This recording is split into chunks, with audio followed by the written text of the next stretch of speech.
पीके जी भी लाइन जुड़ गई है, पीके जी का भी स्वागत करा। पीके जी बहुत बहुत स्वागत है sir, warm welcome on radio Y FM 91.9। Thank you very much जी and very good afternoon to all our listeners. जी थैंक यू। पीके जी मैं थोड़ा जब ओपनिंग स्टेटमेंट तो भी ਅੱਜ ਜ਼ਿਆਦਾ ਥੋੜਾ ਟੈਂਪਟਡ ਹਾਂ ਸੁਣਨ ਵਾਸਤੇ, ਕਿਉਂਕਿ ਤੁਸੀਂ ਗੱਲ ਕੋਈ ਵੀ ਕਰਦੇ ਹੋ ਬੜੀ ਜ਼ਿੰਮੇਵਾਰੀ ਨਾਲ ਕਰਦੇ ਹੋ। ਤੁਸੀਂ ਇਸ ਪ੍ਰੋਜੈਕਟ ਬਾਰੇ ਬੜੀ ਐਕਸਾਈਟमेंट ਦਿਖਾਈ ਹੈ, ਪਹਿਲਾਂ ਜਰਾ ਉੱਥੋਂ ਹੀ ਸ਼ੁਰੂ ਕਰ ਲੈਂਦੇ ਅੱਜ ਫਿਰ। ਉਹ ਕਿਉਂ भाई जी शुरुआत पहले तो मैं खुद लेके की थी। पहले सबसे पहले तो मैं क्या जी बेटे ने फटाफट ले लै 100 यूनिट सिक्योर किए हुए ने सर। मैंने पता सारे निकल जाएंगे। मतलब कि यह वो बिल्डर है जिन्हें की एक मिसागा च आके रिकॉर्ड बनाता सीगा, सारे रिकॉर्ड तोड़ते सी। मैं कहना जिसका एक्सचेंज इट्टी कितने लेके आए सीगा ते वो लेके आए सीगा $850 जिसके लोग कहते है मिसागा के अंदर $850 पर स्क्वायर फीट। और उत्थे ही आके जब फोर्थ फेस आया तो $1400 पर स्क्वायर फीट हो गया। यानी कि जो प्राइस गिरे सीगे, गिरन के बावजूद भी अगर 1300 भी मान लो, मैं कहना 1250 भी मान लो तो सर $400 मतलब जिस बंदे ने 600 स्क्वायर लिता सीगा प्राइस गिरन के बावजूद भी $2.5 लाख उन्होंने कीमत वध गई। और मैं बड़ा बड़ा बायर सीगा इस बिल्डिंग के अंदर। तुहानू पता होगा मैं वेकेशन जाने पहले एक बड़ा बड़ा यूनिट होर लेके गया उत्थे करीब 2.5-3 मिलियन का, क्योंकि मेरे पूरा कॉन्फिडेंस इस बिल्डर के उत्ते ने जो भी प्रोजेक्ट लेके आया है ਉਹਦੇ ਅੰਦਰ ਇੱਕ ਤੇ ਲਗਜ਼ਰੀ ਬਿਲਡਰ ਹੈਗਾ, ਬੜੇ ਹਾਈ ਸਟੈਂਡਰਡ ਨੇ, ਪਰ ਅਗਰੈਸਿਵ ਬਹੁਤ ਜ਼ਬਰਦਸਤ ਹੈ। ਇਹਨੇ ਉਹ ਚੀਜ਼ ਕਰਕੇ ਦਿਖਾਤੀ ਕਿ ਔਰ ਸਾਰੇ ਬਾਕੀ ਬਿਲਡਰ ਸੋਚ ਰਹੇ ਨੇ ਕਿ ਅਸੀਂ ਕੀ ਕਰੀਏ। ਇਹਨੇ ਇਹ ਕਹਿਤਾ ਕਿ ਨੈਕਸਟ ਡਿਕੇਡ ਤੱਕ ਮੈਂ ਗਾਰੰਟੀ ਲੈਣਾ ਐਗਰੀਮੈਂਟ ਅੰਦਰ ਲਿਖ ਕੇ ਕਿ ਤੁਹਾਡਾ ਕੈਸ਼ ਫਲੋ ਪੋਜ਼ਿਟਿਵ ਰਹੇਗਾ। कोई सोच सकता है इस गल कोई इन्नी बड़ी, क्योंकि वो कल जब पूछा जब साढ़े ऑफिस में बिल्डर ने बुलाया सीगा थर्सडे नू, सारे बिल्डर अपना क्रिस्टोफर एंड देन एलियट टोब एंड पीपी वर्ड दे जेडे सीनियर वाइस प्रेसिडेंट सारे मेरे ऑफिस आए सी अपने एजेंट्स नाल इंट्रोडक्शन लंच मीटिंग सीगी। लॉन्च ते कल होया है लेकिन सारे को सारी डिटेल थर्सडे नू आ चुकी सीगी। मैं क्या how could you do that? कहना because we have confidence in our product. साढ़े को जो प्रोडक्ट है सानू पूरा कॉन्फिडेंस है, असं चैलेंज करता है कि साढ़े को ले लेना। वो कहना नॉट ओनली दैट, मान लो किसी को $1000 घट पै रहे ना कैश फ्लो, कहना मैं 3000 देगा। है नहीं कि सपोज थोड़ा रेंट आ रहा है 5000, थोड़ा खर्चा हो रहा है 6000। हालांकि खर्चा 6000 हो रहा है, लॉस नहीं हो रहा, क्योंकि वो 5000 जो रेंट आ रहा है जो खर्चा 6000 है वो अंदर तुम प्रिंसीपल भी 1500 महीने का उतार रहे हो तो तुम एक्चुअली प्रॉफिट ही हो रहेगा। लेकिन कैश फ्लो क्योंकि 1000 घट हो रहा है, कहना आई विल गिव 3000 लिख लो एग्रीमेंट अंदर लिख के देते। 2 साल लगातार देता रहा। सोचो युद्धवीर जी 28 क्लोजिंग होनी है, 30 तक अगला कहना जी मैं तुम दे देगा। नेक्स्ट विकेट आ गया 7 साल के अंदर 8 साल के अंदर क्या प्राइस नहीं बढ़ेगा प्रॉपर्टी का? Next to impossible. अगर कोई बंदा सोचता है कि 7 साल के अंदर कीमत ही नहीं बढ़ेगी, उसकी सोच के अंदर कोई ना कोई कमी हैगी। 1% भी अगर जंप आ जाता प्रॉपर्टी के अंदर विच इज वेरी वेरी जो कहते सॉलिड स्टेटमेंट में दे रहे हैं 1% मजाक है 5, 6, 7, 8% तो है ही है। 1% का भी अगर जंप तुम प्रॉपर्टी देख लेंगे तो थोड़ा पैसा डबल हो जाता है ਜਿਹੜਾ ਤੁਸੀਂ ਲਗਾਇਆ। ਇਹ ਚੀਜ਼ ਦੇਖਦੇ ਹੋਏ ਕੱਲ 1000 ਬੰਦਿਆਂ ਦੀ ਏਜੰਟ ਦਾ ਉੱਥੇ ਰਸ਼ ਦੇਖਿਆ ਸੀ। ਆਈ ਡੋਨਟ ਨੋ, ਮੈਂ ਉਮੀਦ ਨਹੀਂ ਕਰ ਰਿਹਾ ਸੀਗਾ। ਪਲੱਸ ਅਗਲਾ ਪਤਾ ਕੀ ਕਹਿੰਦਾ ਕਲੋਜ਼ਿੰਗ ਕਾਸਟ ਵੀ ਮੇਰੇ ਕੋਲ ਲੈ ਲਓ ਜੀ, $20000 ਕਲੋਜ਼ਿੰਗ ਤੁਹਾਨੂੰ ਮੈਂ ਪਕੜਾ ਦਿਆਂਗਾ ਕੈਸ਼ਬੈਕ। ਔਰ ਇੱਕ ਹੋਰ ਗੱਲ ਉਹਨੇ ਜਿਹੜਾ ਕਿ ਮੈਨੂੰ ਪਤਾ ਸੀ ਲੇਕਿਨ ਅਸੀਂ ਕਹਿ ਨਹੀਂ ਪਾਉਂਦੇ ਸੀਗੇ, ਲੇਕਿਨ ਕੱਲ ਉਹਨੇ ਡਿਕਲੇਅਰ ਕਰਤੀ ਤੁਸੀਂ ਸਿਰਫ 15% ਦੇਣਾ। ਉਹ ਵੀ ਪਤਾ ਕਿਸ ਤਰ੍ਹਾਂ, ਇੱਕ ਸਾਲ ਵਿੱਚ 5%, 2023 5%, 2024 5%, 5% एंड 2025 5%। मतलब पेमेंट भी उन्हें स्ट्रक्चर इतना ईजी करता कि एक साल 5% देने तुसी बस एनीबडी कैन बाय। प्रोजेक्ट मतलब कि बड़ा ही साढ़े ऑफिस जिस मीटिंग हुई एजेंट्स की तो सारे हैरान हो गए, कहते जी। और प्लस बड़ी इंटरेस्टिंग गल प्राइस कहना कंपेयर कर लो बाकी प्रोजेक्ट्स आस पास जिले कर लो कंपेयर, 1600 तो थले पैंदा प्राइस पर स्क्वायर फीट। और mid town richest one of the richest highest rent उत्थे हैगा। और उत्थे हूज सारे रहंदे ने सेंट क्लियर एंड बाथरूम इंटर सेंटर पता ही है सारा उत्थे यूज। और रिचेस्ट हूज सारे ने मैं तो कर लिया कि दिखा सकना कि केड़ा केड़ा घर किदा किदा हैगा ना ऑन एयर मैं नहीं ले सकता। और सोचो जेड़ा बंदा 10 मिलियन के घर ही रह रहा है वो अपने बच्चे नू 8 लाख का घर से बाहर लैके देगा। उसी एरिया च आ रहा प्रोजेक्ट उत्थे वो 2-3 मिलियन का तो लैके देगा ही। सब तो बड़ी होर गल है इत्थे मैसिव इन्वेस्टमेंट स्टार्ट हो चुकी है। 4 बिलियन इस एरिया अंदर ਜਿਹੜਾ ਹੈਗਾ ਉਹ ਇਨਵੈਸਟ ਹੋਣ ਜਾ ਰਿਹਾ ਹੈ। 15 ਬਿਲਡਿੰਗਾਂ ਆ ਰਹੀਆਂ ਨੇ and will be the first one. ਇਹ building will be the first one. और ਤੁਹਾਨੂੰ पता मैं हमेशा कहना कि जी पहली इन्वेस्टमेंट होती है बेस्ट इन्वेस्टमेंट बनी जाती है। 4 बिलियन की उत्थे इन्वेस्टमेंट होने जा रही है और पहला फेस पहली बिल्डिंग आ रही है। You can never go wrong. सब तो पहले मैं सौरभ ने क्या, सौरभ एक होल्ड कर ले फटाफट यूनिट, बाकी बात बाद में करेंगे। And this is what it is. और नाल परमिशन तो लीज भी करती है, पार्किंग उत्ते भी 25,000 डिस्काउंट लाता है, 72,000 का कैश फ्लो दिलाता है। कैश बैक दिलवाता है, 20,000 cash back at the end of closing दिलवाता है, लॉकर अंदर टाइजर कट कराते हैं, इन्वेस्टमेंट जी हैगी सिर्फ 5% every year for 3 years only. This is what I wanted to say. कहने तो मैं कहना ही जावांगा, लेकिन these are few of those men. पर एदम दस दें कि सिर्फ फर्स्ट 100 डील्स उत्ते हैगा, ऐ ना होए ਤੁਹਾਡੀ 101 नंबर डील होए और ਤੁਹਾਡਾ पहले वाला ਤੁਹਾਡੇ 1 लाख ज्यादा कमा गया। अयो मैं हमेशा कहना कि you should be the first one, क्योंकि गाड़ी से सोचेंगे, बताएंगे, अरे यार नहीं मूड करेगा कैंसिल कर देना, आई एम विद यू। लेकिन मान लो तुम्हारा नंबर 100 है, तुमने 1 लाख कमा लिए, जो 101 नंबर वाला है तुम तो 1 लाख वैसे ही कमा गए, जिस भाव से वो खरीद रहे हैं तुम उस भाव से बेच सकते हो। तो ये विनिंग फैक्टर है जो कि हमेशा युद्धू जी कहता हूँ, आपने भी मेरे को कई बार सुना है कि आपको रेस में आगे रहना है। सोचना सोचना सोचना सब कुछ हाथ से निकल गया, बाद में आए तो क्या, होश आए तो क्या हुआ। तो पहले इमीडिएटली मिल लो। हम लोग ओपन हाउस कर रहे हैं सैटरडे एंड संडे, 2 दिन हमारे ऑफिस के अंदर ओपन हाउस है। उसके लिए मैं नंबर दे देता हूँ, आप रजिस्टर करके आ जाइए। और 6472994757 नहीं भी होगा मुझे टेक्स्ट डाल दीजिए और वहाँ पर डिस्कस करेंगे। और भी प्रोजेक्ट्स हम आपसे डिस्कस करेंगे, but this is the project I would say इस साल का तो नंबर 1 है ही है। आगे क्या होता है मुझे पता नहीं जी। ठीक है जी, ठीक है, बिल्कुल ठीक है। और सर ਇਹਦੀ ਕੀ ਹੈ, ਇਹਦੇ ਡਿਟੇਲਸ ਕੀ ਹੈ, ਸਟਾਰਟ ਪ੍ਰਾਈਸ ਕੀ ਹੈ? ਮਿਡ ਦੱਸਿਆ ਸੀਗਾ ਕਿ ਇਹਦਾ 454 ਸਕੁਅਰ ਫੀਟ ਤੋਂ ਜਿਹੜਾ ਪਹਿਲਾ ਯੂਨਿਟ ਜਿਹੜਾ ਉਹ ਸਭ ਤੋਂ ਸਮਾਲ ਯੂਨਿਟ ਸਟਾਰਟ ਹੋ ਰਿਹਾ, ਔਰ 1015 ਸਕੁਅਰ ਫੀਟ ਦਾ ਜਿਹੜਾ ਹੈਗਾ ਉਹ ਨੈਕਸਟ ਹੈਗਾ। ਲੇਕਿਨ ਜਿਹਨੂੰ ਕਹਿੰਦੇ ਇਹਦਾ ਪ੍ਰਾਈਸ ਜਿਹੜਾ ਹੈਗਾ ਉਹ ਇਟ ਸਟਾਰਟਸ फ्रॉम $829,900 $829,900 शुरू हो रहा है। और जो बिगेस्ट हैगा वो हैगा 1.5 मिलियन का 2 bedroom den। लेकिन डिस्काउंट ये वो सब करा के वो थोड़ा पै जाता है 749 का। और कुछ यूनिट से एवरेज ने मेरे को जिस तरह नॉर्थ फील्ड मैंने गल करते याद आ गया मॉडल, वो 1500 तो भी थले पै रहेगा सर। 1420 अगर सीगा उत्थे 1465 पै रहेगा वो मिड टाउन के अंदर। कुछ यूनिट्स मेरे को मैं सिक्योर किए हुए ने। एक मेरे को बड़ा वधिया यूनिट हैगा, ना पेलहाम हैगा, पेलहाम शायद, हाँ पेलहाम 2 bedroom का, जिहड़ा कि वो भी 1500 तो थले पै रहेगा। I have secured few units for my clients. मैंने पता है मैंने रश पेगा बड़ा जबरदस्त, तो मैं किसी को डिसअपॉइंट नहीं करना चाहता। मेरे ऑफिस के अंदर एजेंट्स भी हैं, बड़े अग्रेसिवली काम कर रहे हैं, तो it is a sold out project. ठीक है जी। और कोई फोन नंबर एक और दे दो। 647-299-4757। I repeat 647-299-4757। मैं एक बात और बताना चाहता हूँ कि ओपन हाउस में अगर आप नहीं आ सकते किसी वजह से, आप वीकेंड में काम करते हो, तो आप अपॉइंटमेंट बना के किसी वक्त किसी दिन भी आ सकते हो। आपके हमारा पूरा स्टाफ बैठा हुआ है, 16 सब्बरवाल बैठे हुए हैं, मैं बैठा हुआ हूँ, और आप हमसे टैक्स डाल के अपॉइंटमेंट बना के आ सकते हैं। We are open. जब आप इतनी बड़ी इन्वेस्टमेंट कर रहे हैं तो हमारा भी फर्ज बनता है कि हम भी आपके साथ कंधे से कंधा मिला के बैठे और पूरा टाइम आपको दें जी। ठीक है जी। और पंकज जी मैं ਤੁਹਾਡੇ ਵੱਲ ਵਾਪਸ ਆਉਣਾ ਚਾਹਾਂ ਜੀ ਸਰ। ਜਿਹੜੀ ਗੱਲਬਾਤ ਅੱਜ ਕੱਲ ਦੁਨੀਆ ਭਰ ਦੇ ਵਿੱਚ ਚੱਲ ਰਹੀ ਹੈਗੀ ਹੈ, ਸਾਡੇ ਕੈਨੇਡੀਅਨ ਬੈਂਕਸ ਦੀ ਕੀ ਸਥਿਤੀ ਹੈ, ਜ਼ਰਾ ਇਹਦੇ ਤੇ ਗੌਰ ਕਰਨਾ, ਕਿਉਂਕਿ ਜੇ ਅਮਰੀਕਨ ਬੈਂਕਸ ਦੇ ਹਲਕਾ ਜਿਹਾ ਚੈਲੰਜ ਹੈ, ਸਵਿਸ ਬੈਂਕ 'ਚ ਚੈਲੰਜ ਹੈ, ਕੈਨੇਡੀਅਨ ਬੈਂਕਸ ਕਿਸ ਤਰ੍ਹਾਂ ਨੇ ਇਹ ਦੱਸੋ ਜੀ।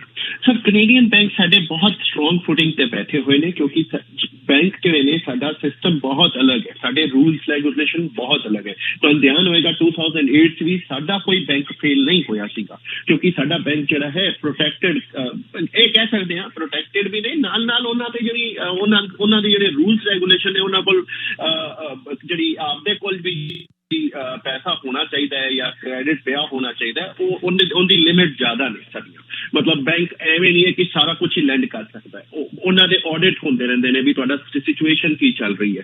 ਸੋ ਇਸ ਵਾਸਤੇ ਜਿਹੜੇ ਕੈਨੇਡੀਅਨ ਬੈਂਕ ਨੇ ਬਹੁਤ ਸਟਰੋਂਗ ਫੁਟਿੰਗ ਤੇ ਬੈਠੇ ਹੋਏ ਨੇ ਔਰ ਪੈਸਾ ਲੈ ਕੇ ਬੈਠੇ ਹੋਏ ਨੇ। ਸੋ ਉਹਨਾਂ ਨੂੰ ਇਸ ਚੀਜ਼ਾਂ ਦੀ ਕੋਈ ਪ੍ਰੋਬਲਮ ਨਹੀਂ ਆਏਗੀ। ਔਰ ਵੈਸੇ ਵੀ ਅਗਰ ਤੁਹਾਨੂੰ ਧਿਆਨ ਹੋਵੇ ਤਾਂ ਅਸੀਂ ਸਾਡੀ ਆਰਗੇਨਾਈਜੇਸ਼ਨ ਹੈ ਜਿਹਨੂੰ ਅਸੀਂ CDIC ਕਹਿੰਦੇ ਹਾਂ।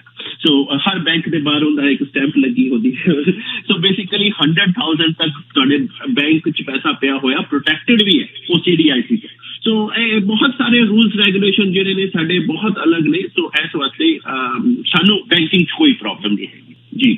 और मैं इतने दसवां कि इंडिया काफी ज्यादा ट्रबल च रहा टुवर्ड्स द एंड। मैं सिर्फ क्रिकेट की अपडेट दे दांगा, टॉक शो या किसी भी चीज बारे बाद करांगे असीं। 228 रन 8 विकटां दे नुकसान दे उत्ते, क्योंकि हुण तां सिर्फ बॉलर ही रह गए ने। मैच लगभग आस्ट्रेलिया जिहड़ा लै गया। इस समय मोहम्मद शामी खेल रहे ने 1 रन दे उत्ते और कुलदीप यादव खेल रहे ने 2 रन दे उत्ते। आई थिंक मैच ऑलमोस्ट ਜਿਹੜਾ ਹੈ ਉਹ ਆਸਟ੍ਰੇਲੀਆ ਦੀ ਗ੍ਰਿਫਤ 'ਚ ਆ ਗਿਆ। ਮੈਚ ਹੀ ਨਹੀਂ ਕੱਲਾ, ਇਹ ਸੀਰੀਜ਼ ਵੀ ਆਸਟ੍ਰੇਲੀਆ ਦੀ ਗ੍ਰਿਫਤ ਜਿਹੜੀ ਹੈ ਉਹ ਆ ਚੁੱਕੀ ਹੈਗੀ ਆ ਜੀ। ਹਾਂਜੀ, ਔਰ ਮੈਂ 1 ਮਿੰਟ ਲਈ ਪੰਕਜ ਜੀ ਤੁਹਾਡੇ ਵੱਲ ਹੋਰ ਰਵਾਂਗਾ, ਫਿਰ ਮੈਂ ਪੀਕੇ ਜੀ ਵੱਲ ਵਾਪਸ ਜਾਵਾਂਗਾ ਕਿ ਇਹ ਜਿਹੜੀ ਅਸੀਂ ਅੱਜ ਇਨਫਲੇਸ਼ਨ ਦੇ ਨੰਬਰਸ ਆਏ ਨੇ ਉਹਦੇ ਤੇ ਤੁਹਾਡੇ ਕਮੈਂਟ ਲੈਣਾ ਚਾਹਾਂਗਾ। ਬਿਲਕੁਲ ਜੀ ਵੀਰ ਜੀ, ਦੇਖੋ 5.2 ਬੇਸਿਕਲੀ ਜਿਹੜੀ ਐਕਸਪੈਕਟੇਸ਼ਨ ਸੀਗੀ ਉਹ 5.4 ਦੀ ਸੀਗੀ ਇਕਨੋਮਿਸਟ ਦੀ, ਸੋ ਉਹਦੇ ਥੱਲੇ ਆਏ ਨੇ। ਇਹਦੇ ਚ ਮੇਨ ਰੀਜ਼ਨ ਜਿਹੜਾ ਰਿਹਾ ਹੈ ਉਹ ਗੈਸ ਪ੍ਰਾਈਸਿਸ ਰਹੇ ਨੇ। ਅਗਰ ਤੁਸੀਂ ਨੋਟਿਸ ਕਰੋ ਤਾਂ ਗੈਸ ਪ੍ਰਾਈਸਿਸ ਕਾਫੀ ਥੱਲੇ ਆਏ ਹੋਏ ਨੇ। ਸੋ ਅਸੀਂ ਸਟੋਰੀ ਬਿਹਾਈਂਡ ਦਾ ਹੈਡਲਾਈਨ ਵਾਲੀ ਹੈ ਜਗਵੀਰ ਜੀ, ਤੁਹਾਡੀ ਲਾਈਨ ਹੈ ਮੈਂ ਚੱਕ ਰਿਹਾ, ਔਰ ਇਹਦੇ ਚ ਮੇਜਰ ਚੀਜ਼ ਦਾ ਜਿਹੜਾ ਫਰਕ ਆਇਆ ਹੈ ਉਹ ਸਿਰਫ ਗੈਸ ਦੀ ਵਜ੍ਹਾ ਨਾਲ ਜ਼ਿਆਦਾ ਆਇਆ ਹੈ, ਬਾਕੀ ਦਾ ਫਰਕ ਨਹੀਂ ਆਇਆ, ਉਹਦੀ ਵਜ੍ਹਾ ਨਾਲ ਇਹ ਥੱਲੇ ਗਈ ਹੈ। ਸੋ ਅਗਰ ਗੈਸ ਵਾਪਿਸ ਉੱਠ ਗਈ ਤਾਂ ਇਹ ਇਨਫਲੇਸ਼ਨ ਵਾਪਿਸ ਉੱਠ ਸਕਦੀ ਹੈ। So it's like good news, but grain of salt ਦੇ ਨਾਲ ਇਹ ਗੁੱਡ ਨਿਊਜ਼ ਲੈਣ ਦੀ ਕੋਸ਼ਿਸ਼ ਕਰਨੀ ਚਾਹੀਦੀ ਹੈ ਸਾਨੂੰ, ਕਿਉਂਕਿ ਅਗਰ ਤੁਸੀਂ ਕੋਰ ਇਨਫਲੇਸ਼ਨ ਦੀ ਗੱਲ ਕਰੋ ਤਾਂ ਕੋਰ ਇਨਫਲੇਸ਼ਨ ਜਿਹੜੀ ਹੈ ਸਿਰਫ 0.1 ਥੱਲੇ ਆਈ ਹੈ, ਜਿਹਦੇ ਚੋਂ ਅਸੀਂ ਐਨਰਜੀ ਔਰ ਫੂਡ ਪ੍ਰਾਈਸਿਸ ਬਾਹਰ ਕੱਢ ਦਈਏ, ਬਾਕੀ ਜਿਹੜੀ ਹੈ 4.9 ਤੋਂ 4.8 ਆਈ ਹੈ। But still it's a relief for Bank of Canada ਕਿ ਜਿਹੜਾ ਉਹਨੇ ਪਾਸ ਕਰਨ ਦਾ ਜਿਹੜਾ ਡਿਸੀਜਨ ਲਿੱਤਾ ਸੀਗਾ ਉਹ ਡਿਸੀਜਨ ਹਾਲੇ ਤੱਕ ਕੰਮ ਕਰਦਾ ਪਿਆ। ਬਟ ਬਾਏ ਜੁਲਾਈ ਅਗਸਤ ਅਗਰ ਉਹਨਾਂ ਨੂੰ 3% ਦਾ ਟਾਰਗੇਟ ਲੈ ਕੇ ਬੈਠੇ ਨੇ, ਔਰ ਬਾਈ ਚਾਂਸ ਅਗਰ ਆਇਲ ਉੱਠ ਗਿਆ ਵਿੱਚੋਂ, ਅਗਰ ਆਇਲ ਉੱਠ ਗਿਆ ਤਾਂ ਸਾਡੇ ਵਾਸਤੇ ਪ੍ਰੋਬਲਮ ਖੜੀ ਕਰ ਦੇਗੀ ਇਨਫਲੇਸ਼ਨ, ਫਿਰ ਤੋਂ ਵਧਣੀ ਸ਼ੁਰੂ ਹੋ ਜਾਏਗੀ। ਸੋ ਸਾਡੇ ਕੋਲ ਹਲੇ ਟਾਈਮ ਹੈਗਾ, ਦੇਖਦੇ ਹਾਂ, ਬਟ ਡੇਟਸ ਨੇ ਯੁਧਵੀਰ ਜੀ ਜਿਹੜੀਆਂ ਕਿ ਬਹੁਤ ਮੈਟਰ ਕਰਨਗੀਆਂ ਅਗਲੇ ਇੰਟਰਸਟ ਰੇਟ ਵਾਸਤੇ। April 12 ਨੂੰ ਮੈਨੂੰ ਨਹੀਂ ਲੱਗਦਾ ਕਿ ਇੰਟਰਸਟ ਰੇਟ ਵਧੇਗਾ, ਕਿਉਂਕਿ ਜਿੰਨੀਆਂ ਰਿਪੋਰਟਾਂ ਆਈਆਂ ਨੇ, ਹੁਣ ਸਿਰਫ ਸਿੰਗਲ ਰਿਪੋਰਟ ਰਹਿ ਗਈ ਹੈ ਸਾਡੀ, ਜਿਹੜੀ ਕਿ April 6 ਨੂੰ ਇੰਪਲੋਇਮੈਂਟ ਦੀ ਰਿਪੋਰਟ ਆਣੀ ਹੈ। So might be strong again employment, but ਪਿਛਲੇ ਦਿਨੋਂ ਹੁਣ ਤੁਸੀਂ ਕਈ ਕੰਪਨੀਆਂ ਨੇ ਲੇ ਆਫ ਵੀ ਕੀਤੇ ਨੇ। ਸੋ ਲੈਟਸ ਸੀ ਹੁੰਦਾ ਕੀ ਹੈ। ਸੋ April 12 ਦੀ ਮੈਨੂੰ ਚਿੰਤਾ ਨਹੀਂ ਹੈਗੀ, ਮੈਨੂੰ ਟੈਨਸ਼ਨ ਹੈਗੀ ਹੈ ਉਸ ਤੋਂ ਬਾਅਦ ਜਿਹੜਾ ਡੇਟ ਆਏਗੀ June 7 ਦੀ। June 7 ਇੰਟਰਸਟ ਰੇਟ ਦੀ ਡੇਟ ਹੈ, ਔਰ ਜੁਲਾਈ ਤੱਕ ਦਾ ਟਾਰਗੇਟ ਇਹਨਾਂ ਦਾ 10% ਦਾ ਸੀਗਾ ਇਨਫਲੇਸ਼ਨ ਨੂੰ ਲਿਆਉਣ ਦਾ। ਅਸੀਂ 5.2 ਤੇ ਬੈਠੇ ਹੋਏ ਹਾਂ ਹਾਲੇ, ਔਰ ਬੇਸਿਕਲੀ ਆਇਲ ਦੀ ਵਜ੍ਹਾ ਨਾਲ ਬੈਠੇ ਹੋਏ ਹਾਂ। ਹੁਣ ਇਹਦੇ ਚ ਜਿਹੜੀਆਂ ਰਿਪੋਰਟਾਂ ਆਉਣਗੀਆਂ, April 18 ਨੂੰ ਇਨਫਲੇਸ਼ਨ ਦੀ ਰਿਪੋਰਟ ਆਣੀ ਹੈ, May 5 ਨੂੰ ਇੰਪਲੋਇਮੈਂਟ ਦੀ ਆਣੀ ਹੈ, May 16 ਨੂੰ ਇਨਫਲੇਸ਼ਨ ਦੀ ਆਣੀ ਹੈ, ਤੇ May 31 ਨੂੰ ਸਾਡੀ GDP ਦੀ ਰਿਪੋਰਟ ਆਣੀ ਹੈ। ਉਸ ਤੋਂ ਬਾਅਦ June 7 ਨੂੰ ਇੰਟਰਸਟ ਰੇਟ ਦੀ ਹੈ। ਸੋ ਇੱਕ ਵਾਰੀ ਹੋਲਡ ਤੇ ਹਾਂ, bank of Canada has a relief, but inflation मैं कहांगा कि मैं हले होर टाइम देना चाहवांगा इस इन्फ्लेशन ਨੂੰ। हले मैं भगड़ा नहीं पाना चाह रहा इससे, क्योंकि सिर्फ ऑयल ਦੀ ਵਜ੍ਹਾ ਨਾਲ ਇਹ ਸਾਰਾ ਇੰਪੈਕਟ ਆਇਆ। ਅਦਰਵਾਈਜ਼ ਤੁਸੀਂ ਯੈਸ ਸਾਡੀ ਗਰੋਸਰੀ ਦੀਆਂ ਪ੍ਰਾਈਸਿਸ ਨੂੰ ਅਗਰ ਤੁਸੀਂ ਚੈੱਕ ਦੇਖੋ ਤਾਂ ਗਰੋਸਰੀ ਦੀਆਂ ਪ੍ਰਾਈਸਿਸ ਜਿਹੜੀਆਂ ਨੇ ਉਹਦੇ ਚ ਕਈ ਚੀਜ਼ਾਂ ਜਿਹੜੀਆਂ ਨੇ, ਜਿਹੜੀਆਂ ਵੈਜੀਟੇਬਲਸ ਵਗੈਰਾ ਤੇ ਉਹਨਾਂ ਨੂੰ ਇੰਪੈਕਟ ਆਉਣਾ ਸ਼ੁਰੂ ਹੋ ਗਿਆ। ਲੇਕਿਨ ਔਰੇਂਜ ਜੂਸ ਨੂੰ ਲੈ ਲਓ ਤੁਸੀਂ, ਇਹ ਚੀਜ਼ਾਂ, ਮੀਟ ਲੈ ਲਓ, ਮੀਟ ਨਹੀਂ ਕਹਾਂਗਾ, ਸੀ ਫੂਡ ਵਗੈਰਾ ਜਿਹੜਾ ਮਰੀਨ ਪ੍ਰੋਡਕਟ ਨੇ, ਉਹ ਹਲੇ ਵੀ ਉਹਨਾਂ ਚ ਐਕਸਲਰੇਸ਼ਨ ਹੋ ਗਿਆ, ਬਲਕਿ ਉਹ ਵੱਧ ਗਈਆਂ ਨੇ ਚੀਜ਼ਾਂ। ਸੋ ਇਸ ਵਾਸਤੇ ਉਹ 10% ਦੇ ਕਰੀਬ ਪਿਆ ਹੋਇਆ ਹੈ। So I will wait another 1 month or 1.5 months, ਫਿਰ ਖੁਸ਼ ਹੋਣ ਦੀ ਗੱਲ ਹੋਵੇਗੀ। ਹਲੇ ਥੋੜਾ ਜਿਹਾ ਸਾਨੂੰ ਟਿਕ ਕੇ ਰਹਿਣਾ ਚਾਹੀਦਾ। ਜੀ ਮੋਗਾ ਸਾਹਿਬ, ਮੈਂ ਇੱਕ ਛੋਟਾ ਕੁਐਸਚਨ ਪੁੱਛਣਾ, ਜਿਹੜਾ ਹੈ ਬੈਂਕ ਬੈਠਿਆ ਉਹਨਾਂ ਦਾ ਤਾਂ ਬੈਂਕਿੰਗ ਸੈਕਟਰ ਦਾ ਥੋੜਾ ਖਲਬਲੀ ਮਚ ਗਈ, ਤੇ ਪਾਵਲ ਸਾਹਿਬ ਦੀ ਵੀ ਮੈਂ ਲੈਂਗੁਏਜ ਦੇਖ ਰਿਹਾ ਬੜੀ ਜੀ ਨਰਮ ਹੋਈ ਪਈ ਹੈ। ਜਿਸ ਤਰ੍ਹਾਂ ਪਹਿਲੇ ਅਗਰੈਸਿਵ ਗੱਲਾਂ ਕਰ ਰਹੇ ਸੀਗੇ, ਹੁਣ ਇੱਕ ਦਿਨ ਮੈਂ ਉਹਨਾਂ ਦੀ ਇੰਟਰਵਿਊ ਦੇਖਿਆ, ਹੀ ਇਜ਼ ਲਿਟਲ ਸੌਫਟ, ਤੇ ਦੈਟ ਮੀਨਸ ਕਿ ਉੱਥੇ ਵੀ ਲੱਗਦਾ ਹੈਗਾ ਕਿ ਹੁਣ ਇੰਟਰਸਟ ਵਾਸਤੇ ਜਿਹੜਾ ਪਹਿਲੇ ਅਗਰੈਸਿਵਲੀ ਬੋਲ ਰਹੇ ਸੀ ਸ਼ਾਇਦ ਉਹ ਸੋਚਣਗੇ। What do you think about that? Actually ਕੀ ਹੈ ਪੀਕੇ ਜੀ, ਤੁਸੀਂ ਬਿਲਕੁਲ ਸਹੀ ਕਹਿ ਰਹੇ ਹੋ। ਉਹਦੇ ਚ ਹੋਇਆ ਕੀ ਹੈ, ਕਿਉਂਕਿ ਬੈਂਕਿੰਗ ਕ੍ਰਾਈਸਿਸ ਦਾ ਸਾਨੂੰ ਹਲੇ ਐਕਸਟੈਂਟ ਨਹੀਂ ਪਤਾ ਕਿੰਨੇ ਐਕਸਟੈਂਟ ਤੱਕ ਚਲਾ ਗਿਆ। ਸੋ ਉਹ ਵੇਟ ਕਰਨਾ ਚਾਹਣਗੇ। ਸੋ ਪਹਿਲਾਂ 50 ਵਧਾਉਣਾ ਚਾਹ ਰਹੇ ਸੀਗੇ, ਅੱਜ ਜਿਹੜੀ 2 ਵਜੇ ਦੀ ਅਨਾਉਂਸਮੈਂਟ ਹੈ ਉਹ 25 ਵਧਾਉਣ ਦੀ ਉਮੀਦ ਹਲੇ ਵੀ ਹੈਗੀ ਹੈ। ਉਹ ਇਹ ਨਹੀਂ ਕਹਿ ਰਹੇ ਕਿ ਜ਼ੀਰੋ ਹੈ, ਕਿਉਂਕਿ ਉਹਨਾਂ ਦੇ ਹਲੇ ਵੀ ਅਗਰੈਸਿਵਨੈਸ ਉਹਨਾਂ ਦੀ ਖਤਮ ਨਹੀਂ ਹੋਈ ਹੈ, ਕਿਉਂਕਿ ਇਨਫਲੇਸ਼ਨ ਉਹਨਾਂ ਦੀ ਹਲੇ ਘਟੀ ਨਹੀਂ। ਲੇਕਿਨ ਉਹ ਇਹ ਦੇਖਣਾ ਚਾਹ ਰਹੇ ਨੇ ਬੈਂਕਿੰਗ ਦੀ ਵਜ੍ਹਾ ਨਾਲ ਕੋਈ ਇੰਪੈਕਟ ਤਾਂ ਨਹੀਂ ਆ ਰਿਹਾ। ਸੋ 25 ਵਧਾ ਕੇ ਉਹ ਵੇਟ ਕਰਨਗੇ 15-20 ਦਿਨ, ਮਹੀਨੇ ਸਾਨੂੰ ਸਾਰਾ ਪਤਾ ਚੱਲ ਜਾਏਗਾ ਕਿ ਬੈਂਕਿੰਗ ਕ੍ਰਾਈਸਿਸ ਕਿੱਥੋਂ ਤੱਕ ਗਿਆ ਜਾਂ ਅਸੀਂ ਕੰਟੇਨ ਕਰ ਦਿੱਤਾ, ਕਿਉਂਕਿ ਉਹਨਾਂ ਨੇ $153 ਬਿਲੀਅਨ ਲਾਸਟ ਵੀਕ ਉਹਨਾਂ ਨੇ ਪੰਪ ਇਨ ਕਰ ਦਿੱਤਾ ਹੈ, ਬੈਂਕ 'ਚ ਲੈਂਡ ਕਰ ਦਿੱਤਾ ਹੈ। ਔਰ ਬਾਕੀ ਬੈਂਕ ਕੁਛ ਨੇ, ਜਿਵੇਂ JP Morgan ਹੈ ਜਾਂ ਇਹ ਜਿਹੇ ਵੱਡੇ ਬੈਂਕ ਨੇ, ਉਹਨਾਂ ਨੇ ਫਸਟ ਜਿਹੜੀ ਉਹ ਬੈਂਕ ਸੀਗੀ ਉਹਨੂੰ ਬਲਕਿ $30 ਬਿਲੀਅਨ ਹੋਰ ਦੇ ਦਿੱਤਾ। ਸੋ ਉਹਨਾਂ ਨੇ ਪੰਪ ਇਨ ਕਰ ਦਿੱਤਾ, ਰੋਕਣ ਦੀ ਕੋਸ਼ਿਸ਼ ਕਰ ਲਈ ਸੀ, ਔਰ ਮੇਰੇ ਖਿਆਲ 'ਚ ਕੰਟੇਨ ਕਰ ਪਾਣਗੇ। ਲੇਕਿਨ ਹੋਰ ਕਿੰਨੇ ਕੁ ਬੈਂਕ ਸਾਹਮਣੇ ਆਉਂਦੇ ਨੇ ਹਲੇ ਉਹ ਪਤਾ ਚੱਲ ਜਾਵੇ।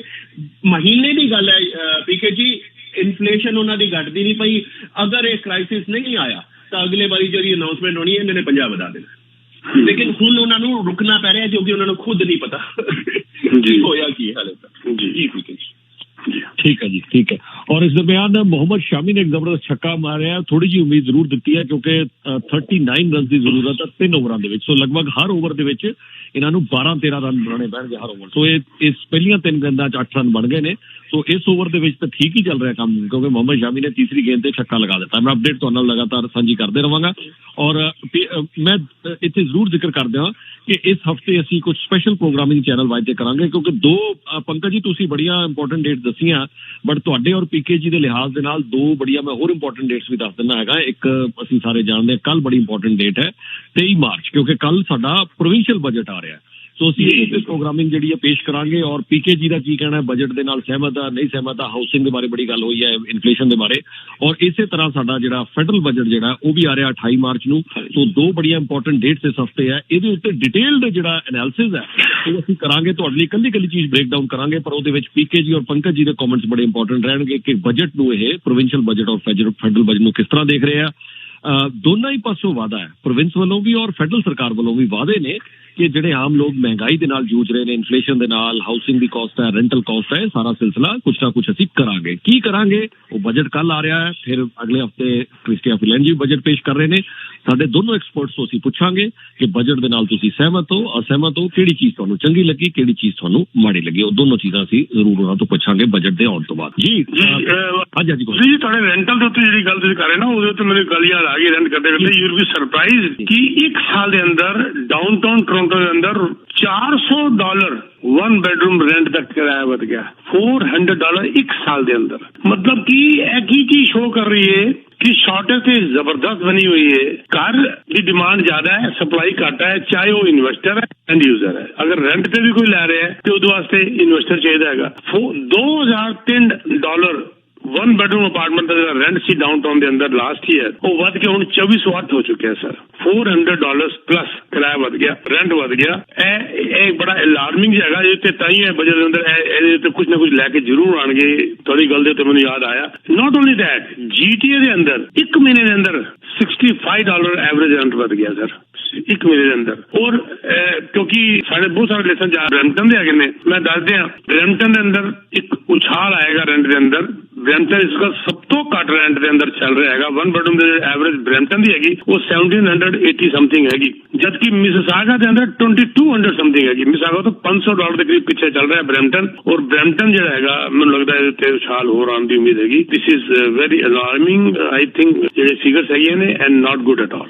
जी जी जी जी बिल्कुल ठीक है। और एक चीज मैं और पूछना चाहना पीके जी तुहाडे कोलों ਜਿਹੜਾ एक टाइम हुंदा सीगा कि लोग इत्थे आके आउंदे ने एवरेज 2 साल बाद 4 साल 5 साल 6 मतलब 3 तो लैके 6-7 साल ਦੇ ਵਿੱਚ ਕਰ ਲੈ ਲਿਆ ਕਰਦੇ ਸੀ। ਕੋਈ 3 ਸਾਲ ਬਾਅਦ ਲੈਂਦਾ ਸੀ, ਕੋਈ 6 ਸਾਲ एवरेज मैं गल कर। कई लोग जल्दी भी लेंदे होणगे, शायद आउंदा ही बड़ा पैसा ਹੁੰਦਾ होएगा और कई लोग हो सकदा 10 साल ਚ ਲੈਣ।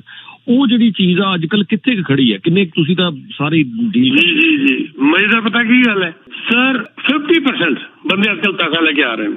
और if you are new immigrant और इफ यू पुट डाउन 35% थोड़ी इनकम पुछते ही नहीं। तो इस करके उन्होंने ईजी होया पै लैना जो पैसे लेके आ रहे हैं। मतलब कि मैनू कई कुछ तो एवजे मिले ने क्लाइंट्स क्लाइंट ना कहो मैं प्रोस्पेक्ट कह लो जो मैनू सुन के आ जाते हैं या रेफरल मैनू आके मिलते हैं नवे इमिग्रेंट। असं गल्लां करते होंगे सी कि जमाने $5 $10 फिर बाद $16,000 एक फैमिली का शुरू होया करते करते लाख 2 लाख। सर मैं पिछले दिन कुछ एवजे नवे इमिग्रेंट्स मिले जेडे कि इतने पैसा you be surprise more than 10 million लैके आ रहे हैं।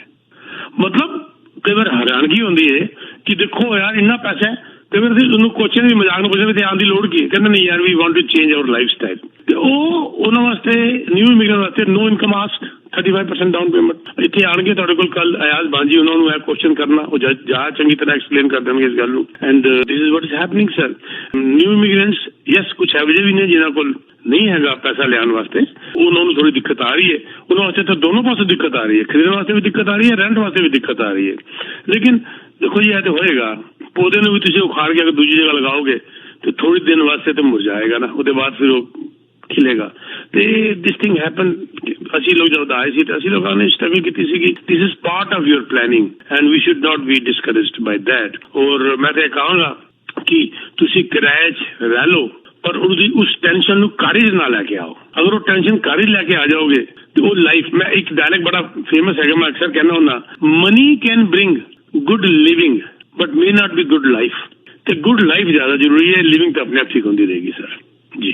Very nice. अच्छा, एक चीज मैं वो जस्ट मैं पंकज जी और जाना, पर I am just tempted to ask one more thing. ਜਦੋਂ ਤੁਸੀਂ ਇਹ ਗੱਲ ਕਹੀ ਰਹੇ ਹੋ ਕਿ ਲੋਕ ਉੱਥੋਂ ਪੈਸੇ ਲੈ ਕੇ ਆ ਰਹੇ ਨੇ ਸਰ, ਉਹ ਚੇਂਜ ਤੇ ਮੈਂ ਵੀ ਦੇਖ ਰਿਹਾ ਕਿ ਯੈਸ, ਕਿ ਜਿਹੜੇ ਹੁਣ ਖਾਸ ਕਰ ਜਿਹੜੇ ਬੜੇ ਸ਼ਹਿਰਾਂ ਤੋਂ ਆ ਰਹੇ ਨੇ ਨਾ ਲੋਕ, ਕੋਈ ਚੰਡੀਗੜ੍ਹ ਤੋਂ ਆ, ਕੋਈ ਦਿੱਲੀ ਤੋਂ ਆ, ਬੈਂਗਲੋਰ ਤੋਂ, ਉਹ ਲੋਕ ਤੇ ਕਹਿੰਦੇ ਕਿ ਉਹਨਾਂ ਦਾ, ਕਿਉਂਕਿ ਉਹਨਾਂ ਨੇ ਜਾ ਕੇ ਸ਼ਹਿਰ 'ਚ ਹੀ ਪ੍ਰਾਪਰਟੀ ਬਣਾਈ ਸੀਗੀ, ਉਹ ਕੋਈ ਪੁਰਾਣਾ ਤਾਂ ਇਦਾਂ ਸੀਗਾ ਨਹੀਂ ਵੀ ਉਹਨਾਂ ਦੇ ਪੇਰੈਂਟਸ ਦਾ, ਉਹਨਾਂ ਨੇ ਪ੍ਰਾਪਰਟੀ ਬਣਾਈ ਤੇ ਉੱਥੋਂ ਸੈਲ ਕਰਕੇ, ਜਾਂ ਉਹਨਾਂ ਦੇ ਪੇਰੈਂਟਸ ਨੇ ਵੀ ਜੋ ਵੀ ਸੈਲ ਕਰਕੇ ਉਹ ਇੱਥੇ ਆ ਰਹੇ ਨੇ। ਲੇਕਿਨ ਹਜੇ ਵੀ ਬਹੁਤ ਸਾਰੇ ਲੋਕ ਹੁਣ, ਕਿਉਂਕਿ ਆਪਣੇ ਇੱਥੇ ਟ੍ਰੈਂਡ ਸੀਗਾ ਕਿ ਅਸੀਂ ਇੱਥੇ ਪੈਸੇ ਕਮਾਣੇ ਆ ਤੇ ਆਪਣੇ ਪਿੰਡ ਦੇ ਵਿੱਚ ਵੱਡਾ ਘਰ ਹੋਵੇ, ਪਿੰਡ 'ਚ ਵੱਡੀ ਕੋਠੀ ਹੋਵੇ, ਉੱਪਰ ਜਹਾਜ਼ ਲੱਗਾ ਹੋਵੇ, ਪਤਾ ਹੋਵੇ ਕਿ ਬਾਹਰਲਿਆਂ ਦੀ ਕੋਠੀ, ਅਸੀਂ ਇਹਨੂੰ ਬਾਹਰਲੇ ਕਹਿੰਦੇ ਆ, ਔਰ ਜ਼ਮੀਨ ਵੀ ਆਪਣੀ ਲੈਣੀ, ਅਸੀਂ ਜ਼ਮੀਨ ਛੱਡਦੇ ਨਹੀਂ ਹੈ, ਇਹ ਸਾਡਾ ਟ੍ਰੈਂਡ ਹੈ। But what is your suggestion in today's day and time ਕਿ ਕੀ ਅਸੀਂ ਉਹਨੂੰ ਕੈਰੀ ਔਨ ਕਰੀਏ ਉਸ ਟ੍ਰੈਂਡ ਨੂੰ, ਕਿ ਉੱਥੇ ਸ਼ਹਿਰਾਂ 'ਚ ਤਾਂ ਚੇਂਜ ਹੋ ਗਿਆ, ਸਿਟੀਜ਼ ਬਗ ਸਿਟੀ 'ਚ ਤੁਸੀਂ ਬਿਲਕੁਲ ਠੀਕ ਕਹਿ ਰਹੇ ਹੋ, ਤਾਂ ਕਹਿੰਦੇ ਉੱਥੋਂ ਵੇਚੋ ਤੇ ਇੱਥੇ ਆ ਕੇ ਸੈਟਲ ਹੋ, ਪਰ ਤੁਹਾਡਾ ਕੀ ਐਨਾਲਿਸਿਸ ਹੈ ਇਸ ਤੇ? ਇਹ ਗੱਲ ਤੁਸੀਂ ਮੇਰੇ ਕੋਲ ਪੁੱਛ ਰਹੇ ਜਾਂ ਮੋਗਾ ਸਾਹਿਬ ਕੋਲ ਪੁੱਛ ਰਹੇ? ਤੁਹਾਡੇ ਕੋਲੋਂ ਪੁੱਛ ਰਿਹਾ ਮੈਂ। ਅੱਛਾ। ਹਾਂ, ਮੈਂ ਦੇਖੋ ਸਿੰਪਲ ਜੀ ਗੱਲ ਹੈ, ਆਪ ਕਹਿੰਦੇ ਨੇ ਕਹਾਵਤ, ਕਿਸੇ ਨੂੰ ਮਾਂ ਬਾਦੀ ਕਿਸੇ ਨੂੰ ਸਵਾਦੀ, ਇਹ ਡਿਪੈਂਡ ਕਰਦਾ ਤੁਹਾਡੀ ਸਿਚੁਏਸ਼ਨ ਦੇ ਉੱਤੇ। If you are very well settled there, I don't think you should move. ਕਈ ਲੋਕ ਤੇ ਇਸ ਤਰ੍ਹਾਂ ਵੀ ਕਰ ਰਹੇ ਨੇ, ਮੇਰੇ ਕੁਝ ਬੜੇ ਸੈਲੀਬ੍ਰਿਟੀ ਕਲਾਇੰਟਸ ਹੈਗੇ ਨੇ ਮੇਰੇ, ਤੁਸੀਂ ਵੀ ਉਹਨਾਂ 'ਚ ਕਈਆਂ ਨੂੰ ਜਾਣਦੇ ਹੋ, ਉਹਨਾਂ ਨੇ ਕੀ ਕੀਤਾ ਹੋਇਆ, ਅਕਸ਼ੇ ਜਿਸ ਤਰ੍ਹਾਂ ਕੁਮਾਰ ਹੈਗੇ ਨੇ, ਉਹ ਵੀ ਦੇਖੋ ਉਹਨਾਂ ਨੇ ਸਿਟੀਜ਼ਨਸ਼ਿਪ ਲਿੱਤੀ ਹੋਈ ਹੈ ਡਿਊਅਲ, ਇੱਕ ਸਪਾਊਸ ਨੇ, ਇੱਕ ਨੇ ਲਿੱਤੀ ਹੋਈ, ਇੱਕ ਨੇ ਨਹੀਂ ਲਿੱਤੀ, ਇਹੋ ਜਿਹਾ ਵੀ ਕੰਮ ਕਰ ਰਹੇ ਨੇ। ਉਹ ਤੇ ਡਿਫਰੈਂਟ ਹੋ ਗਿਆ ਜਿਹੜੇ ਪੈਸੇ ਵਾਲੇ ਹੈਗੇ ਨੇ, ਪਰ ਜਿਹੜੇ ਸੈਟਲ ਨਹੀਂ ਹੈਗੇ ਔਰ ਚੰਗੀ ਤਰ੍ਹਾਂ, ਉਹ ਨੈਚੁਰਲੀ ਕਿ ਵਾਈ ਨਾਟ, ਦੇ ਸ਼ੁਡ ਮੂਵ, ਦੇ ਸ਼ੁਡ ਕਮ ਔਨ, ਦੇ ਸ਼ੁਡ ਫਾਈਟ ਇਟ ਆਊਟ। ਬਹੁਤ ਪੈਸਾ ਹੈ ਇੱਥੇ, ਲੇਕਿਨ ਅਗਰ ਤੁਸੀਂ ਕਹਿੰਦੇ ਹੋ ਜੀ ਪੈਸਾ ਇੱਥੇ ਆਰਾਮ ਨਾਲ ਪਿਆ ਹੋਇਆ ਹੈ, ਤੁਹਾਨੂੰ ਇੱਥੇ ਹਾਰ ਏਅਰਪੋਰਟ 'ਚ ਬਣਾਏਗਾ, ਪ੍ਰਾਈਮ ਮਿਨਿਸਟਰ ਤੁਹਾਨੂੰ ਗਲੇ ਮਿਲ ਕੇ ਲੈ ਕੇ ਆਏਗਾ, then you are highly mistaken, you have to work very hard. ਮੈਂ ਸਿੰਪਲ ਜੀ ਗੱਲ ਕਰਨਾ ਹੁੰਦਾ ਕਿ ਇੱਕ ਬੰਦਾ ਜਿਹੜਾ, ਇਹ ਮੋਗਾ ਸਾਹਿਬ ਨੇ ਵੀ ਕਈ ਵਾਰ ਗੱਲ ਕਹੀ ਹੋਈ ਹੈ, ਇੱਕ ਬੰਦਾ ਜਿਹੜਾ ਇੰਡੀਆ, ਪਾਕਿਸਤਾਨ ਜਾਂ ਦੂਜੀ ਕੰਟਰੀ ਤੋਂ ਇੱਥੇ ਤੱਕ ਆ ਗਿਆ ਹੈ, ਉਹ ਬੁੱਧੂ ਨਹੀਂ ਹੈ, ਉਹ ਸਿਆਣਾ ਹੈ।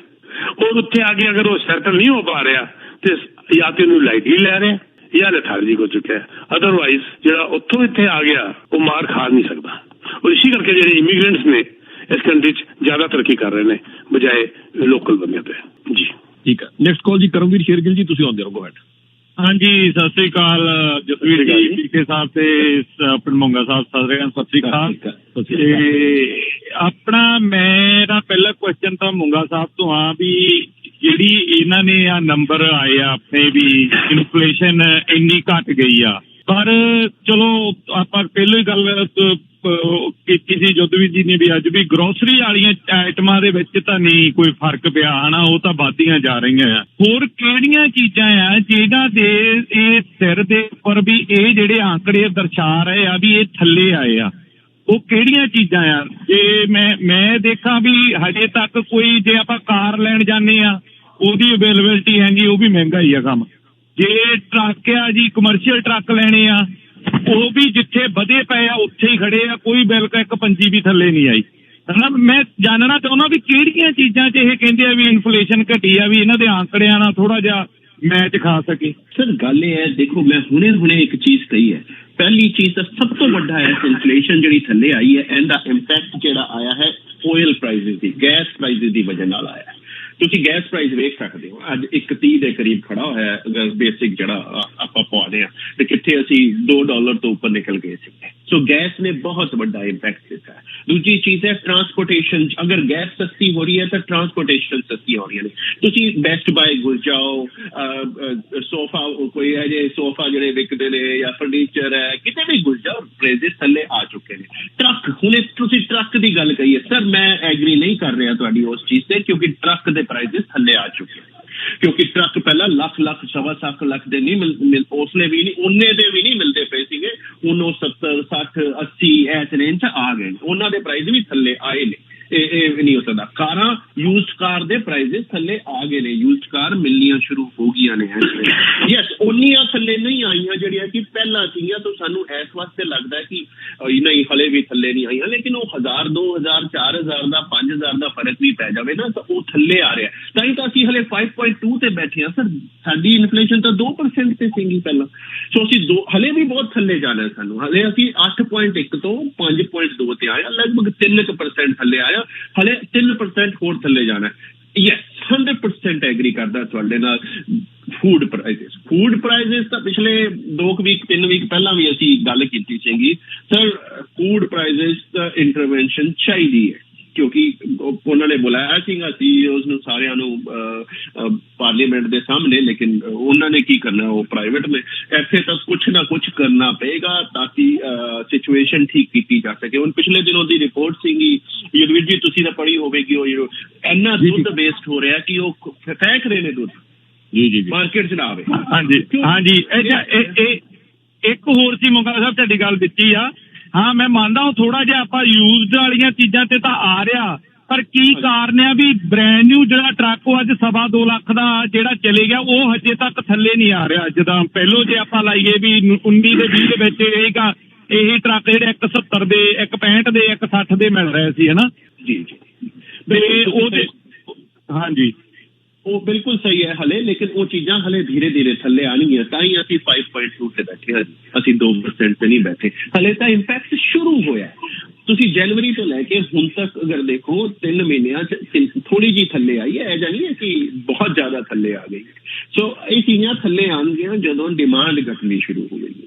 ਜਦੋਂ ਤੱਕ ਡਿਮਾਂਡ ਬਣੀ ਰਹੇਗੀ ਉਦੋਂ ਤੱਕ ਇਹ ਚੀਜ਼ਾਂ ਥੱਲੇ ਨਹੀਂ ਆਉਣਗੀਆਂ। ਸੋ ਐਸੇ ਵਾਸਤੇ ਮੈਂ ਪਹਿਲਾਂ ਕਹਿ ਰਿਹਾ ਸੀ ਮੈਂ ਖੁਸ਼ ਨਹੀਂ ਹੋ ਰਿਹਾ ਇਸ ਵੇਲੇ ਕਿ ਇਨਫਲੇਸ਼ਨ ਥੱਲੇ ਆ ਗਈ ਹੈ। ਮੈਂ ਖੁਸ਼ ਨਹੀਂ ਹੋ ਰਿਹਾ ਕਿ ਹਲੇ ਵਾਪਿਸ ਹੁਣ ਯੂਕੇ ਨੂੰ ਦੇਖ ਲਓ ਤੁਸੀਂ, 3 ਮਹੀਨੇ ਲਗਾਤਾਰ ਥੱਲੇ ਆਈ ਹੈ। ਅੱਜ ਦੀ ਜਿਹੜੀ ਰਿਪੋਰਟ ਸੀ ਯੂਕੇ ਦੀ, ਵਾਪਿਸ ਉੱਪਰ ਚਲੀ ਗਈ ਇਨਫਲੇਸ਼ਨ ਉਹਨਾਂ ਦੀ। ਸੋ ਉਹਨਾਂ ਨੂੰ ਹੁਣ ਹੋਰ ਇੰਪੈਕਟ ਆ ਗਿਆ, 10.4 ਤੇ ਵਾਪਸ 9 ਤੇ ਪਹੁੰਚ ਗਈ ਹੈ। ਸੋ ਇੰਨਾ ਖੁਸ਼ ਹੋਣ ਵਾਲੀ ਗੱਲ ਨਹੀਂ ਹੈਗੀ ਸਾਨੂੰ। ਇਸੇ ਵਾਸਤੇ ਬੈਂਕ ਆਫ ਕੈਨੇਡਾ ਵੀ ਹਲੇ ਆਊਟ ਆਫ ਵੁੱਡਸ ਨਹੀਂ ਹੈਗਾ। ਹਲੇ ਫੈਡ ਜਿਹੜਾ ਹੈ ਤਾਂ ਹੀ ਅੱਜ ਇੰਟਰਸਟ ਰੇਟ ਵਧਾਉਣ ਲੱਗਿਆ ਹੋਇਆ। ਸੋ ਇਹ ਸਾਰੀਆਂ ਚੀਜ਼ਾਂ ਮੈਂ ਹਲੇ ਕੁਛ ਨਹੀਂ ਕਹਿਣਾ ਚਾਹਾਂਗਾ, ਕੋਈ ਖੁਸ਼ ਹੋਣ ਵਾਲੀ ਗੱਲ ਨਹੀਂ ਹੈਗੀ।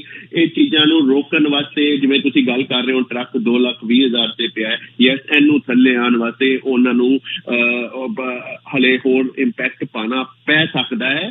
ਲੈਟਸ ਸੀ ਹੁੰਦਾ ਕੀ ਹੈ। ਇਸ ਵੇਲੇ ਅਸੀਂ ਪੌਜ਼ ਤੇ ਬੈਠੇ ਹਾਂ ਇੰਟਰਸਟ ਰੇਟ ਤੇ।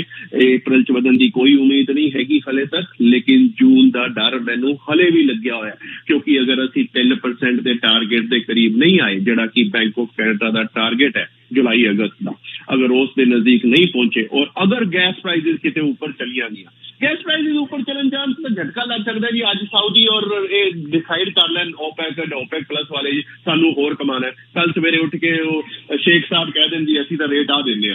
सो स्टोरी खत्म हो गई उत्थे तक। सो सानू हले थोड़ा जिहा रुकना पेगा, बट प्राइसेस धीरे धीरे थले आणगियां, इन्नी जल्दी थले नहीं आणगियां। ਹਾਂਜੀ ਇੱਕ ਗੱਲ ਹੋਰ ਸੀ ਜੀ, ਜਿੱਦਾਂ ਹੁਣ ਯੂਐਸ ਦਾ ਆ, ਯੂਐਸ ਜੇ ਵਧਾਉਂਦਾ ਆ ਤੇ ਆਪਣਾ ਡਾਲਰ ਤਾਂ ਥੱਲੇ ਆਈ ਜਾ ਰਿਹਾ ਆ, ਉਹਦੇ ਨਾਲ ਤਾਂ ਫਿਰ ਬੈਡ ਇੰਪੈਕਟ ਹੀ ਪਊਗਾ ਵੀ ਜੇ ਸਾਰਾ ਸਮਾਨ ਤਾਂ ਆਪਣਾ ਇੱਧਰੋਂ ਆ ਰਿਹਾ ਆ ਯੂਐਸ ਦੇ ਵਿੱਚੋਂ, ਤੇ ਫਿਰ ਆਪਾਂ ਕਿੱਦਾਂ ਡਾਲਰ ਨੂੰ ਵੀ ਨਹੀਂ ਥੱਲੇ ਡਿੱਗਣ ਦੇ ਸਕਦੇ। वो बहुत बड़ा इशू है साडे वास्ते सर, वो बहुत बड़ा इशू है क्योंकि हले तक असी 73 72 इस रेंज च बैठे हुए हैं। तो इस वास्ते असी थोड़ा जिहा हले बैंक ऑफ कैनेडा एक्शन नहीं ले रहा। अगर ज्यादा थले चला गया तो सानू सिर्फ यूएस की गल ना करो ना सर, तुसीं दुनिया चों भी जिथों भी असी चीज लै रहे हैं सानू यूएस ही पे करना है, कैनेडियन डॉलर नहीं लैंदे साडे तो। अज अगर इंडिया तो भी लईए तो करंसी तो यूएस है ना जी पूरी दुनिया की। सो इस वेले यूएस ही सानू तो यूएस खरीद के ही उन्होंने देना पैंदा है। सो सानू चीज़ां उस वास्ते नहीं महंगियां पै रही ने, लेकिन still it's a fine line sir. एक पासे कुआं एक पासे खाई है, असी बिल्कुल दार पे चलते पे हैं इस वेले क्योंकि असी रिसैशन च भी नहीं जाना चाहते ते असी इन्फ्लेशन भी थल्ले लियाना चाह रहे हैं। ये दोनों चीज़ों को बैलेंस करने वास्ते हले वो रोक के बैठे हुए ने, लेकिन we are not out of the wood. अगर यूएस इस तरह होर ਵਧਾਦਾ ਚਲਾ ਗਿਆ ਤਾਂ ਸਾਨੂੰ ਪ੍ਰੋਬਲਮ ਆ ਸਕਦੀ ਹੈ। ਹਾਂਜੀ ਤੇ ਪੀਕੇ ਸਾਹਿਬ ਜਿੱਦਾਂ ਕਹਿ ਰਹੇ ਸੀਗੇ ਵੀ ਹੁਣ ਆਪਣਾ ਹੁਣ ਉਧਰੋਂ ਰੈਂਟ ਇੰਨਾ ਵੱਧ ਰਿਹਾ ਆ ਤੇ ਫੂਡ ਪ੍ਰਾਈਸ ਉੱਪਰ ਆ, ਜਿਹੜੀ ਆਮ ਬੰਦੇ ਦੀ ਜ਼ਿਆਦਾ ਆ। ਇੱਕ ਗੈਸ ਤੋਂ ਠੀਕ ਆ, ਮੰਨਦੇ ਥੋੜਾ ਜਿਹਾ ਵੀ ਸੌਖਾ ਹੋਇਆ ਹੱਥ ਬੰਦੇ ਦਾ, ਪਰ ਇਹਨਾਂ ਚੀਜ਼ਾਂ ਨੇ ਥੋੜਾ ਜਿਹਾ ਫੇ ਔਖਾ ਕੀਤਾ ਪਿਆ ਆ ਵੀ। ਸੋ ਸਿਚੁਏਸ਼ਨ ਥੋੜੀ ਜੀ ਇਸ ਵੇਲੇ ਮੈਨੂੰ ਲੱਗਦਾ 23 ਤਾਂ ਇਦਾਂ ਹੀ ਨਿਕਲੂਗਾ ਆਪਣਾ ਮਾੜਾ ਮੋਟਾ ਉੱਤੇ। थोड़ी औखी नहीं जी, ज्यादा औखी है। एक आम आदमी बेचारा ਉਹ ਰੈਂਟ ਨਹੀਂ ਦੇ ਪਾ ਰਿਹਾ, ਗਰੋਸਰੀ ਨਹੀਂ ਲੈ ਪਾ ਰਿਹਾ। ਗਰੋਸਰੀ ਦਾ ਖਰੀਦਣ ਦਾ ਟ੍ਰੈਂਡ ਤੁਹਾਨੂੰ ਪਤਾ ਬਦਲ ਗਿਆ ਥੋੜਾ ਜਿਹਾ। ਹੁਣ ਗਰੋਸਰੀ ਦੇ ਵੱਡੇ ਵੱਡੇ ਸਟੋਰਾਂ ਜਾਣਾ ਬੰਦ ਕਰਤਾ ਜ਼ਿਆਦਾਤਰ ਲੋਕਾਂ ਨੇ। ਉਹ ਜਿਹੜੇ ਬਲਕ ਬਾਏ ਵਗੈਰਾ ਇੱਧਰ ਉੱਧਰ ਜਾ ਕੇ ਥੋੜਾ ਸਸਤੇ ਸਸਤਾ ਕਿਧਰੋਂ ਮਿਲ ਰਿਹਾ ਜਾ ਕੇ ਲੈਣ ਦੀ ਕੋਸ਼ਿਸ਼ ਕਰ ਰਹੇ ਨੇ। ਮੈਂ ਟ੍ਰੈਂਡ ਦੇਖਿਆ ਰੀਸੈਂਟਲੀ ਇਹ ਵਾਲਾ, ਤੇ ਇਹ ਇੱਕ ਆਮ ਆਦਮੀ ਵਾਸਤੇ ਬਹੁਤ ਔਖਾ ਕੰਮ ਹੋ ਗਿਆ ਸਰ। ਬਾਕੀ ਤੇ ਇੱਕ ਉਹ ਆਮ ਆਦਮੀ ਜਿਹਦੇ ਕੋਲ ਗੱਡੀ ਹੈਗੀ, ਇੱਕ ਉਹ ਆਮ ਆਦਮੀ ਜਿਹਦੇ ਕੋਲ ਗੱਡੀ ਵੀ ਨਹੀਂ ਹੈਗੀ, ਤੇ ਉਹ ਇਹਨਾਂ ਦੋਨਾਂ 'ਚ ਹੋਰ ਜ਼ਿਆਦਾ ਫਰਕ ਪੈ ਗਿਆ। ਗੈਪ ਥੋੜਾ ਜ਼ਿਆਦਾ ਹੀ ਆ ਗਿਆ ਮੈਂ ਤਾਂ ਕਹਿੰਦਾ ਟੈਨਸ਼ਨ ਦਾ, ਪਰੇਸ਼ਾਨੀ ਦਾ ਜੀ। ਹਾਂਜੀ, ਤੇ ਥੈਂਕ ਯੂ ਜੀ, ਵਧੀਆ ਚੱਲ ਰਹੀ ਗੱਲਬਾਤ, ਮੈਂ ਸੁਣਦਾ ਆਉਂਦੀ ਹੈ। ਥੈਂਕ ਯੂ ਜੋਤੀ ਜੀ। Thank you sir, thank you. ਹਾਂਜੀ ਗੁਰਸ਼ਰਨ ਜੀ ਤੁਸੀਂ ਆਉਂਦੇ ਰਹੋ, ਨੈਕਸਟ ਕਾਲ ਵਧਣਾ ਪੈਗਾ। ਗੁਰਸ਼ਰਨ ਜੀ। ਵੀਰੇ ਸਤਿ ਸ਼੍ਰੀ ਅਕਾਲ ਸਾਰਿਆਂ ਜਣਿਆਂ ਨੂੰ। ਸਤਿ ਸ਼੍ਰੀ ਅਕਾਲ ਜੀ। ਹਾਂਜੀ, ਪਿੱਛੇ ਮੇਰਾ ਤੁਹਾਨੂੰ ਸੀਗਾ ਥੋੜਾ ਜਿਹਾ ਦੱਸਣ ਦਾ ਵੀ ਇਹ ਮੌਰਗੇਜ ਰੇਟ ਇੰਨੇ ਵਧਣ ਕਾਰਨ ਗਵਰਨਮੈਂਟ ਬਹੁਤ ਟਰਾਈ ਕਰ ਰਹੀ ਹੈ, ਪਰ ਕੱਲ ਇੱਕ ਆਪਣੇ ਬਿਲਡਰ ਨੇ ਈਮੇਲ ਕੀਤਾ, ਉਹ ਕਿੰਗ ਸਿਟੀ ਦੇ ਵਿੱਚ ਘਰ ਲੱਗਾ ਬਣਾਉਣ 42 ਫੁੱਟ ਲਾਟ 2.2 ਮਿਲੀਅਨ ਸਟਾਰਟਿੰਗ, 50 ਫੁੱਟ ਲਾਟ 2.7 27 ਲੱਖ ਦਾ। ਇਹ ਮੌਰਗੇਜ ਤਾਂ ਹੁਣ ਮੌਰਗੇਜ ਰੇਟ ਤਾਂ ਹੁਣ ਚੇਂਜ ਹੋਏ ਆ, ਤਾਂ ਉਹ ਅਜੇ ਵੀ ਉਹਨੂੰ ਮੈਂ ਕਿਹਾ ਵੀ ਅਪਾਇੰਟਮੈਂਟ, ਕਹਿੰਦਾ ਅਪਾਇੰਟਮੈਂਟ ਤੁਹਾਡੀ ਤੁਸੀਂ ਅੱਜ ਲੈ ਲਓ ਨੰਬਰ, ਦੱਸਾਂਗੇ ਤੁਹਾਨੂੰ ਕਿੱਦਣ ਨੂੰ ਆਉਂਦੀ ਅਪਾਇੰਟਮੈਂਟ ਤੁਹਾਡੀ। 2 ਮਹੀਨੇ ਤੱਕ ਆਉਂਦੀ ਜਾਂ 3 ਮਹੀਨੇ ਤੱਕ ਆਉਂਦੀ ਆ।